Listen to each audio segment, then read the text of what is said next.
Est-ce que vous vous êtes déjà demandé comment accéder au vrai pouvoir? Le pouvoir de ceux qu'on ne voit pas, mais que tout le monde subit. Vous croyez que c'est une question d'héritage?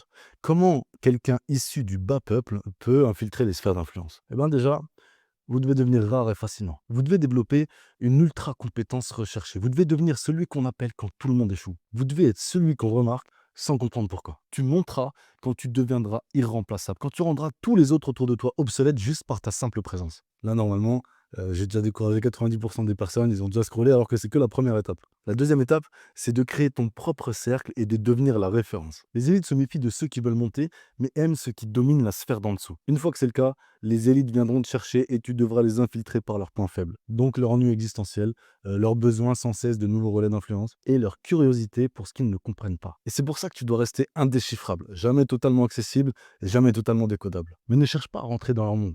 Amène-les dans le tien. Les clés du pouvoir sont la compétence, la rareté, l'ascendant psychologique et la légende que tu vas créer autour de toi. Quand tu seras assez haut, tu vas à un autre monde. Ceux qui dirigent, ceux qui font croire qu'ils dirigent, et ceux qui sont au-dessus de ceux qui dirigent. Et là commence le vrai jeu, celui où l'argent ne suffit plus, où les alliances deviennent mystiques et où la loyauté se paye en secret. Si tu es resté jusqu'ici, c'est que tu as compris, mais que c'est pas pour autant que tu sais quoi faire ni comment le faire. Envoie-moi un message en privé sur Insta, je te donnerai mon numéro WhatsApp et on en parlera.